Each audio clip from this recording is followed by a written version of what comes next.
Pierce Arrow Model 38C45 Passenger Touring 1916. For 1910, the Pierce Arrow line was established in a form that would continue for the next decade. 3 basic chassis were offered, the 36, 48, and 66. All cars now had 6-cylinder engines. Prices ranged from $3,850 for the 36 horsepower runabout to $7,200 for the 66 horsepower Landau. This triple line of cars would continue to propel the Pierce Arrow reputation of quality and luxury. Pierce Arrow continued the triple lineup of cars available in 1910 throughout the decade. While there were continual refinements over the years, the heritage of these cars is evident. The smallest of the 3 models was the 36, mounted on a 119-inch wheelbase and selling for $3,850. The 36 horsepower model had a 4 inches x 4 3/4 6-cylinder engine with the cylinders cast in pairs. The mid-sized car was the 48 SS, having a 4 1/2 inch x 4 3/4 inch 6-cylinder engine. The top of the line was the 66 QQ, mounted on a 134-inch wheelbase and having a 5 1/4 x 5 1/2 6-cylinder engine. For 1913, the cars now offered electric headlights, although the trademark fender-mounted headlights did not appear until 1914. The 1913 cars also had a self-starter of the compressed air variety. An electric starter was used in 1914. The 1913 cars, known as Series 1, had grown from the 1910 versions. The 38C1, formerly the 36L, now had 132-inch wheelbase, the 48B1 was stretched to 142 inches, and the 66A1 was mounted on a 147 1/2 inch wheelbase.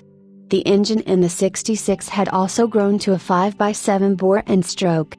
This pushed the displacement to 824 cubic inches, the largest production automobile engine ever made. The Series 3 cars of 1915 added a pressure fuel system to replace the gravity system of the earlier cars.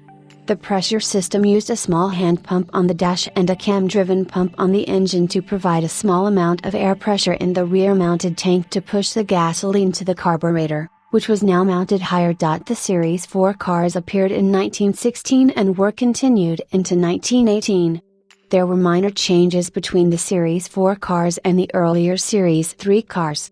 While the passenger cars being produced appeared to change only slightly, there were many changes happening at Pierce Arrow.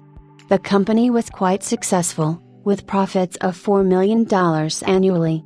In 1916, the company began an expansion effort on its Elmwood Avenue factory and offered for sale $10.7 million in public stock. This was the first public offering of Pierce Arrow stock. It was also this year that Pierce Arrow president George Burge retired, selling approximately half of his Pierce Arrow stock for $7 million, quite a tidy sum of money at the time. In 1914, Pierce Arrow adopted its most enduring styling hallmark when its headlights were moved from a traditional placement on either side of the radiator into flared housings molded into the front fenders of the car. This gave the car an immediately visible distinction from the front and from either side. At night, the car appeared to have a wider stance. Pierce patented this placement, which endured until the final model of 1938, although Pierce always offered the customer the option of conventional headlamps. Only a minority ordered the option. After the war, the Series 5 passenger cars were introduced in 1918. Still a refinement of the earlier cars, the Series 5 cars had a dual-valve engine. While still a T-head arrangement of the earlier models, the Series 5 cars had 2 intake and 2 exhaust valves per cylinder. The dual-valve engine gave an increase in performance over the earlier single-valve cars. The big 66 horsepower and the small 38 horsepower models were discontinued, however.